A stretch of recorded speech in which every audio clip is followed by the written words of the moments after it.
পটুয়াখালী কুয়াকাটা মহাসড়কের বেশ কয়েকটি স্থানে খানাখন্দের কারণে যানবাহন চলাচল ঝুঁকিপূর্ণ হয়ে পড়েছে। ভোগান্তি বেড়েছে এই পথের যাত্রী, চালক ও পর্যটকদের। ঠিকাদারি প্রতিষ্ঠানের সাথে মামলা চলায় সড়কটি সংস্কার হচ্ছে না বলে জানিয়েছে স্থানীয় সড়ক ও জনপথ বিভাগ। পটুয়াখালীর সংবাদদাতা আব্দুস সালাম আরিফের প্রতিবেদন।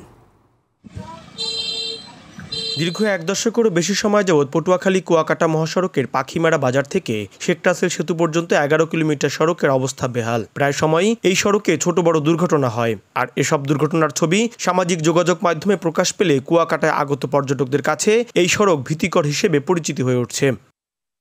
এ কারণে কুয়াকাটায় কমতে শুরু করেছে পর্যটক। যারা নিয়মিত এই সড়ক দিয়ে যাতায়াত করেন তারাও ক্ষুব্ধ। পদ্মা সেতু হওয়ার পরে যারা পর্যটক আসে তাদের ঢল একটু বেড়েছে, বাট ওইখান থেকে যে কষ্টটা হয় তারা একবার আসলে দ্বিতীয়বার আসার কি পরিকল্পনাটা অনেকটাই কমে যায়। বরিশাল থেকে আসার পরে মনে হয় এই 20 মিনিটের রাস্তা বা 25 মিনিটের রাস্তা আমাদের খুব কষ্টকর। পাখি মারার পরে যে অবস্থা রাস্তার, আসলে এই জায়গায় মানুষ আসার মতো না। এই রাস্তা একটু যদি ভালো হইতো তাইলে পর্যটকের জন্য আর কি অনেকটাই হেল্পফুল হইতো।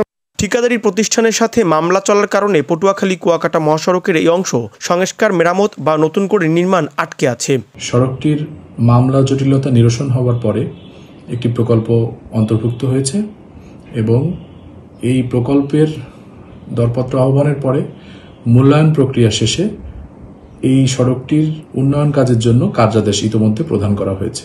এ সমস্যার সমাধানে সংশ্লিষ্ট কর্তৃপক্ষের হস্তক্ষেপ প্রত্যাশা করছেন স্থানীয়রা। আব্দুস সালাম আরিফ, বৈশাখী সংবাদ, পটুয়াখালী।